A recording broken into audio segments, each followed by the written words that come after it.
안녕하십니까. 방금 소개받은 은평 메이텍고등학교 교장 박명갑입니다. 단위학교 기초학력 책임 지도제 관련해서 제가 선생님들께 말씀을 드리기는 하겠지만 전체적인 맥락에서 그 제목을 제가 모든 아이들을 위한 교육이라고 하는 측면으로 제목을 좀 설정을 해봤습니다. 그 이유는 본청 소속교가 아닌 대한민국의 모든 학교에서 절대적으로 필요한 기초학력이라고 하는 측면에서 모든 아이들을 위한 교육이라고 해서 제목을 붙여봤습니다. 실제로 업무를 담당하시는 선생님들이 굉장히 많은 어려움이 좀 있으시고 선생님들 간에 업무적인 사항들도 좀 어려움이 좀 많이 있다고 하는 것을 좀 느끼고 있고 본교도 역시 그런 관점에서 선생님들께 부탁의 말씀을 좀 드리기도 합니다. 선생님들이 학교에 임명하시기 전의 상황으로 말씀을 드리면 선생님들께서는 학생들과 즐겁게 학교 생활을 할 수 있고 가르치는 일이 즐겁고 그런 행복한 학교를 꿈꿔왔던 것이 사실이긴 하나 작금의 현실을 보면 수업 시작부터 중간에 학생들과의 어떤 신랑이 표현이 적절하진 않지만 그런 과정 그리고 그런 과정 속에서 학생들을 어디까지 포용을 해줘야 되고 어디까지 인정을 해줘야 되는 어떤 그런 어려움도 좀 없지 않아 좀 있을 것 같습니다. 그런 어려운 현실이 선생님들 간에 또 느끼는 또 외부에서 보는 선생님들의 시각은 선생님들은 늘 그래야 해. 정말로 열심히 해야 해. 생활 지도도 해야 되고 가르치는 일도 열심히 해야 돼. 라고 하는 어떤 그런 어려움이 또 있는 부분도 사실이긴 합니다. 그런 측면에서 선생님들 스스로가 어쩌면 외롭다는 어떤 그런 느낌도 없잖아 있지 않을까 하는 생각을 합니다. 그럼에도 불구하고 선생님들께서 생각하셔야 되는 것들은 아이들이 있기에 어쩌면 또 선생님들의 마음이 치유가 되지 않는가 하는 생각을 해봅니다. 어쩌면 선생님들의 마음을 치유하는 힘의 기원은 아이들이 아닐까 이런 생각을 해봅니다. 학생들과 행복하게 만드는 어떤 그 과정도 아이들이라고 생각합니다. 그래서 학생들과 아이들이 서로 배움과 성장할 수 있는 어떤 그런 공동체적인 마음으로 선생님들이 임해 주시면 어려운 과정이지만 정말로 힘든 상황에서도 그런 마음의 치유가 학생들을 통해서 이루어졌으면 하는 마음입니다. 제가 주제를 세 가지로 이렇게 잡아봤습니다만은 그게 실질적으로 선생님들께 도움이 되는 상으로 말씀을 드리려고 합니다. 제가 작년에 처음 컨설팅 나갔을 때 어떤 그런 과정들, 그 내용상으로는 전체적으로 여기 파워포인트 상에는 없지만 전체적으로는 컨설팅을 해 오면서 선생님들의 고충 이런 부분들을 말씀을 좀 드리고자 합니다. 목차가 총 세 가지로 했지만 기초학력 정책과 그 관련의 변화 과정 그런 부분들을 선생님들이 어떤 좀 혼선적인 혼돈이 좀 있지 않을까 하는 생각에서 정책의 변화 과정도 한번 말씀을 좀 드리려고 합니다. 기초학력은 요새 늘 얘기하는 보편적인 학생들의 어떤 사항들을 말씀을 드리고자 하는데 최근에는 2021학년도 1년도에 8월에 기초학력 보장법이 공포가 되고 2022년 3월에 기초학력 보장법이 시행령이 공포가 시행이 되면서 이제는 기초학력은 이렇다라고 합니다. 인권이다라고 얘기할 수 있습니다. 그런 측면에서 그 교총 회장님이나 서울특별시 교육감님께서 말씀하신 내용들이 우리가 깊게 생각을 좀 해봐야 되는 부분들이 아닌가. 기초학력은 국가가 보장하는 책무이고 최소한의 기본권이다라고 얘기할 수 있는데 그것이 자신의 인권을 지키고 기본권을 항유하는 최소한의 보루다라고 말씀을 하셨고 지난 1월 10일, 2013년 1월 10일 조희영 교육감님께서 말씀하신 것도 역시 마찬가지로 기초학력도 인권이라는 생각으로 학생들이 살아가는데 필요한 최소한의 역량이다.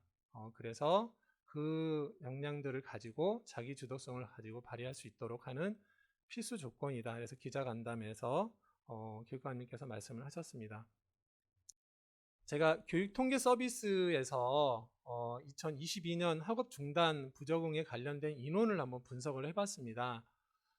전체 전국에서 학생 수로 따지면 초중을 제외한 일반고 및 특성화고, 자사고, 그 특성화고, 자율고 포함해서 총 130만 명 정도가 있는데, 그 중에 비율상으로 보면 42,000명, 전체 비율로는 한 1.5% 정도 되는데, 그 중에 부적응으로 인한 중도 탈락이 한 4,400명, 그래서 비율상으로 한 10%면 상당히 비율이 좀 높다고 볼 수 있습니다.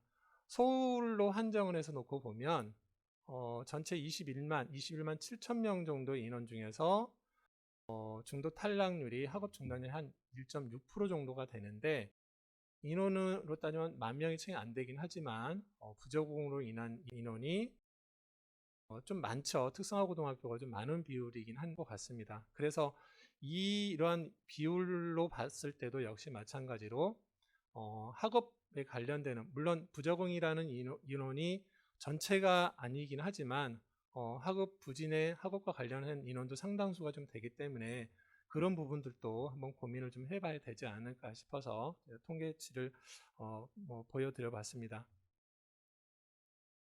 문제는 기초학력 정책에 관련된 변화 과정입니다. 그 전까지 2014학년도까지는 학습 부진 학생 지도라는 이름으로 해서 국가 수준 학업 성취도 평가 결과에 따른 학력 향상형 창의 경영 학교를 운영을 했고, 그리고 이제 2014년부터 현재까지는 두드림 학교, 각 학교별로 기초학력 부진 학생들에 관련해서 지도할 수 있는 방안은 사실은 두드림 학교에서 별도로 학교에서 신청한 학교만 그 운영을 했었던 거고, 본교도 사실은 2020학년도부터 두드림 기초학력에 좀 부족한 학생들을 좀 지도하기 방안을 좀 했었지만, 학교에서 그때부터 사실은 고민을 그 전부터도 해왔어야 됐는데 그런 부분들이 좀 부족하지 않았나 하는 생각이 좀 들기도 합니다. 그런 시대적인 과정을 거쳐서 2021학년도, 2022학년도는 서울시는 단위학교 기본 학력 책임 지도제라는 이름으로 시행을 해왔는데, 그게 이제 아까 앞서서도 제가 말씀을 드렸듯이 기초학력 보장법이 제정이 되고 공포가 되고 시행령이 시행이 되면서 2023학년도부터는 단위학교 기초학력 책임 지도제라는 이름으로 공통적으로 전국에 있는 모든 학교가 그렇게 시행을 하게 됐습니다. 이제 여기서 하나 또 고민이 생성이 되실 것 같아요. 특성화고등학교는 2022학년도부터 학점제가 적용이 되면서 나왔던 용어 자체가 최소 성취 수준이라는 보장지도라는 용어가 나오는데, 2023학년도부터는 일반고를 포함한 이제 단계적으로 적용을 하겠죠. 그래서 최소 성취 수준 보장지도라는 용어가 이제 대두가 되기 시작합니다. 근데 이것이 선생님들께서 조금 자칫 오해할 수 있는 부분이 있는 것이, 기초학력 책임 지도와 최소 성취 수준의 보장 지도의 용어를 조금 기준을 이해를 못 하시는 부분이 좀 없잖아 좀 있는 것 같습니다. 실제로는 최소 성취 수준의 보장 지도는 2023학년도 2015 개정교육과정이 종료가 되는 2024학년도 입학생까지는 미도달 학생에 대한 지도인 것이지, 이 40% 미만 학생에 대해서 미수 처리를 하는 것이 아닙니다. 그래서 매번 그 작년 12월 12일 날 2020들도 개정교육과정이 적용을 하는 2025학년 1학년도부터는 40% 미만 학생에 대해서 미수 처리가 가능한 것이지, 그 전에 입학생들은 미도달 학생에 대한 보장 지도를 마련을 해야 된다는 것이지 미수 처리가 아니라는 걸 꼭 기억을 해주시면 좋을 것 같습니다. 다시 한번 말씀을 드리지만 기초학력 책임 지도와 최소 성취 보장 지도는 엄연히 개념이 다르다, 이런 걸 꼭 구분을 해주시면 좋을 것 같습니다. 두 번째로는 학교의 현실이라는 거를 말씀을 좀 드리고 싶습니다. 제가 늘 우리 아이들한테 수업을 할 때도 제가 말씀을 드렸던 것이, 학생들을 공부 못하는 아이로 판단을 하는 것보다는 안 하는 아이로 판단을 해보는 것이 조금 더 긍정적인 시각으로 바라보지 않을까 하는 생각을 합니다. 기준이라는 건 사실 기준이 애매모호하기도 하지만 공부를 못하는 것이라고 표현하는 것보다는 안 하는 것이라고 표현을 해준다고 하면 아이가 어떤 변화의 과정, 결국은 우리가 I can do라고 하는 하면 된다라고 하는 말을 할 수 있던 것처럼 아이들을 그런 식으로 바라보는 것이 좀 어떨까.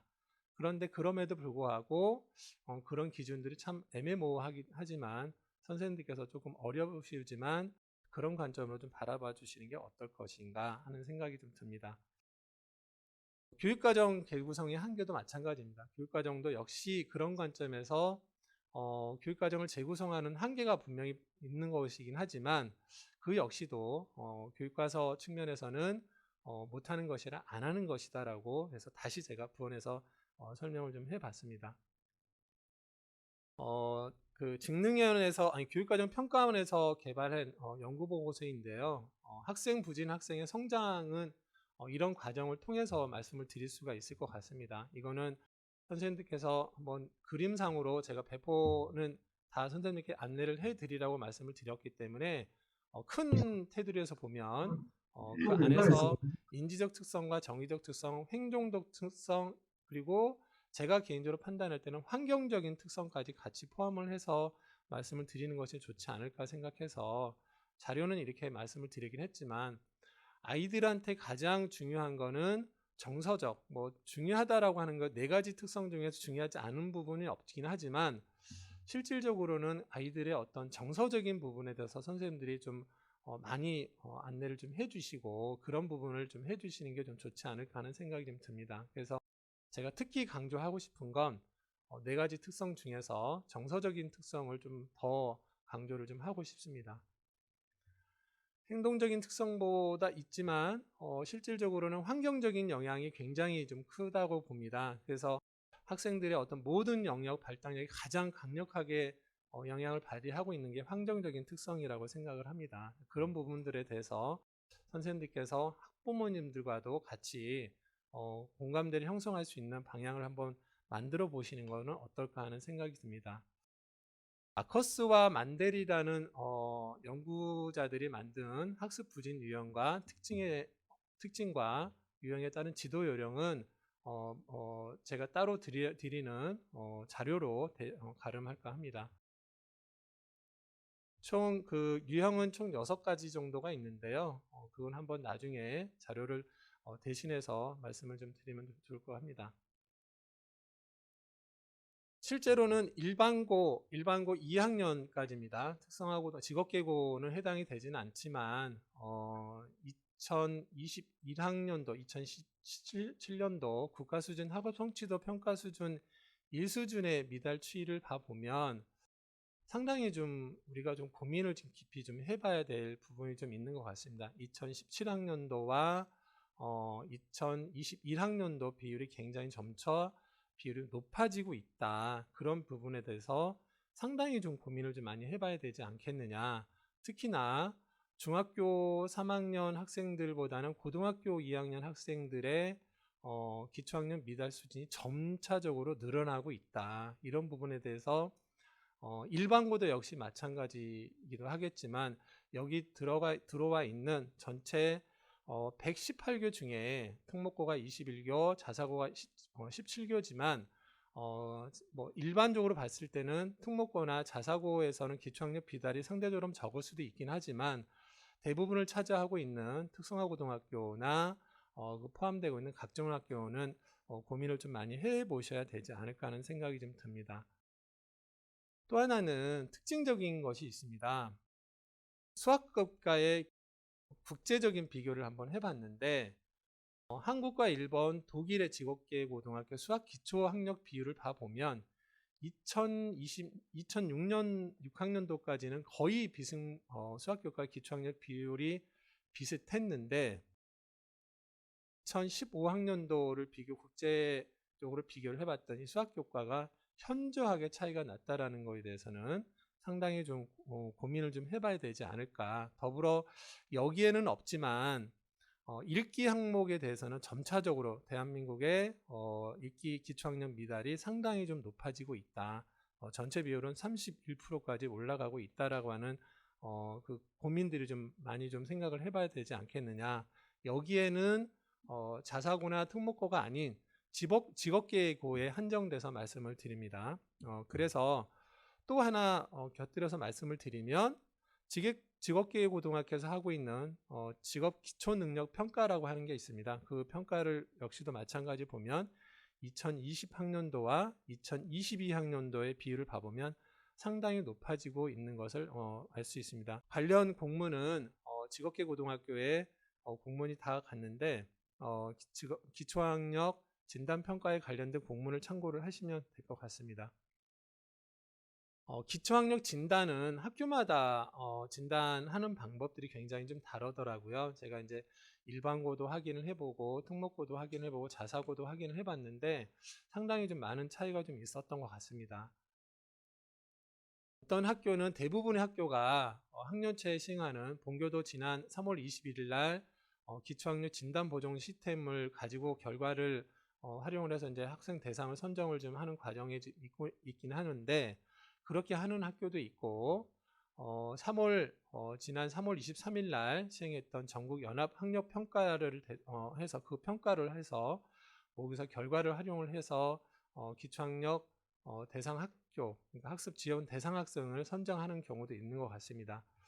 또 하나 직업기초능력평가, 직업계획고에서는 기초학력 진단보정 시스템으로 활용하지 않고 또한 3월 전국 연합평력 평가로 하기보다는 6월에 있는 직업기초능력평가를 하거나 아니면 이미 지금 시행을 하고 있었던 상황이긴 한데 직업계고등학교는 하이점프라고 해서 이미 사용을 하고는 있긴 하지만 하이점프라고 해서 직업계고 기초학력 향상 프로그램이라는 사이트가 있습니다. 점프.하이점프.or.kr이라는 사이트가 있기는 하지만 실제로는 활용도가 좀 많이 부족하긴 합니다. 그래서 실제로는 이 직업기초능력평가라는 비율이 직업계고등학교는 6월에 실시하기 때문에 시기적으로는 조금 늦지 않느냐.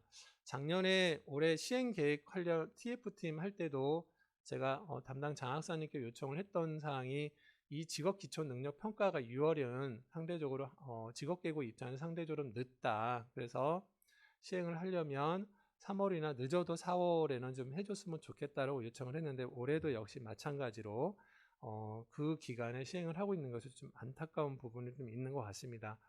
올해 하나 좀 달라진 것은 직업계고에 몸담고 있는 선생님들께서는 아셔야 될 거는 직업기초능력평가가 고1과 고3 지금까지 본평가가 이렇게 이루어졌었는데 올해 다시 신설된 것이 고등학교 2학년 학생들도 기초능력평가가 이루어진다라는 것을 꼭 참고로 알고 계시면 될 것 같습니다. 세 번째입니다. 기초학력 책임 지도제 프로그램이라고 제가 말씀을 드리긴 하지만 실제로는 각 학교마다 이 프로그램도 선택하는 학교가 있었고 선택하지 않는 학교도 있긴 합니다. 그렇지만 2023학년도부터는 아까도 말씀드렸던 두드러미 학교는 모든 학교가 다 필수적으로 해야 되는 사업이기도 합니다. 그거에 관련해서 말씀을 드리도록 하겠습니다. 2028학년도 단위학교 기초학력 책임지도제는 공통적으로 들어가는 요소가 두드림 학교가 필수가 됐습니다. 그래서 아마 단위학교 기초학력 책임지도대 예산 신청을 할 때 두드림 학교는 150만 원 이렇게 예산을 책정을 했을 것이고 토닥토닥 키다리샘은 학교마다 공통적으로 교부가 됐던 금액이 600만 원이라고 알고 계시면 될 것 같습니다. 그와 따른 그 비교를 좀 선생님들이 좀 하셔야 되는 부분들이 토닥토닥 키다리샘은 작년까지는 문화체험 이런 것들이 가능했었는데 올해는 그것이 조금 현실적으로 좀 어렵다라는 것이죠. 그런 부분들은 꼭 업무를 진행하시는 선생님들께서 꼭 인지를 해 주시면 좋을 것 같습니다. 두드림 학교의 필수적인 사항은 150만 원 중에서는 학교 급에 따라서 학교 상황에 따라서 학습 지원 대상 학생이 없을 경우에는 교원 역량 강화 연수비나 진단 활동비 아니면 지원 협의회, 그러니까 우리가 지금 학습 지원 대상 학생에 대한 지원 협의회, 과거에는 다중 지원팀이라고 했지만 올해부터는 용어가 학습 지원 대상 학생 지원 협의회라는 용어가 좀 바뀌었는데 그거에 따른 운영비로도 사용이 가능하다라는 걸 말씀을 드리겠습니다. 이제 공통적인 거 말고 학교별로 신청하는 금액이 있습니다. 첫 번째로 학교당 학습 지원 튜터를 한 명에서 최대 3명까지 지원 신청을 하는 학교가 있었고요. 두 번째로 방과 후 지도를 할 수 있는 교과 학습 코칭 독서 멘토링 이런 프로그램도 가능합니다. 세 번째로는 정서 지원 프로그램인데요. 이 정서 지원 프로그램도 학교마다 금액이 이제 상당히 좀 차이가 좀 많이 있는 것 같고요.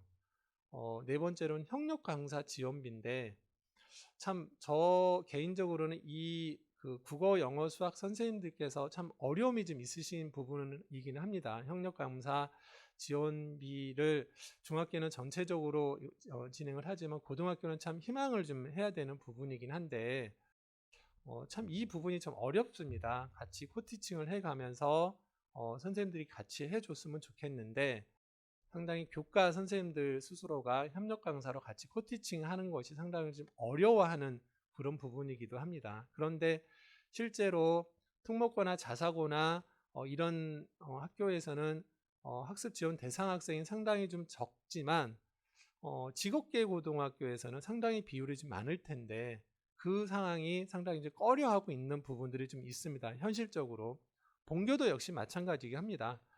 그 대상 학생이 본교에 지난주에 시행을 해서 결과 통계를 내봤는데 상당히 좀 걱정이 좀 되긴 합니다. 국어가 18명 대상 학생이 결과가 나왔고 수학이 60명이고 영어가 40명이 결과가 나왔습니다. 그런데 협력감사는 신청하지 않았거든요. 근데 이 학생들을 어떻게 지도할 것인지 물론 이제 지원협의회에서 고민을 하겠지만 참 그게 좀 고민이긴 합니다. 뭐 담당 선생님과 또 같이 논의를 해봐야 되는 상황이긴 하지만 올해는 운영을 못했다 하면 내년에는 정말로 우리 기초학력이 좀 부족한 학생들에 대한 지원 방안을 정말 선생님들이 어렵지만 코티칭을 같이 해주신다면 그 부분을 좀 보완을 할 수 있지 않을까 하는 생각이 좀 듭니다.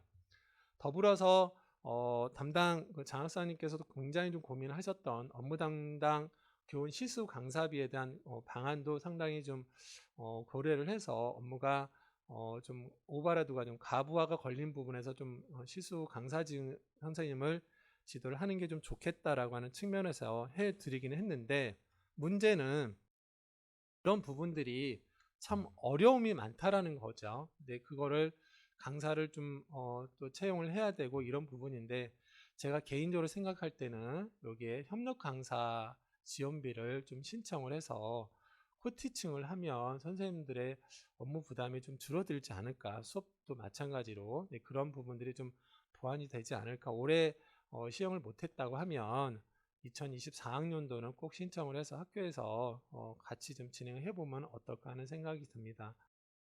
앞서서도 제가 말씀을 드리긴 했지만 학교에서 반드시 진행을 해 주셔야 할 용어가 뭐냐면 협의회가 학습 지원 대상 학생 지원 협의회입니다. 과거에는 다중지원팀이라고 해서 나갔지만 2023학년도부터는 공식적인 용어 자체가 기초학력 보장법 시행령 제7조 제2항에서도 보듯이 다중지원팀이라는 용어보다는 학습 지원 대상 학생 지원 협의회를 반드시 구성을 해야 된다.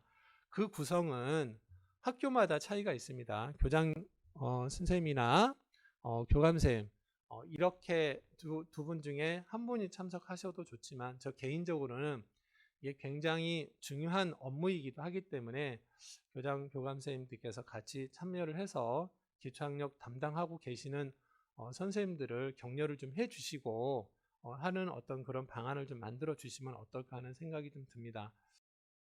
한 가지 제가 이제 작년에 특성화고등학교 대상으로 해서 총 11교를 컨설팅을 좀 진행을 했는데 특성화고등학교에서 기초학력이 상당히 좀 많이 좀 학생들이 있는 걸로 알고 있습니다. 그런 부분들이 그럴 때 어떻게 같이 할 것이냐. 그런데 가장 큰 어려움이 뭐냐면 공감대가 많이 부족하다. 그리고 학생들을 지도하기 위한 방안을 담당 선생님이나 교과 담당 선생님만으로 고민을 하고 있더라. 그러면 결과론적으로 말씀을 드리면 선생님들께서 혼자 고민하시기보다는 이런 지원 협의회를 통해서 방안을 만들어 주는 게 같이 학교에서 고민해야 되는 부분들이 아닌가.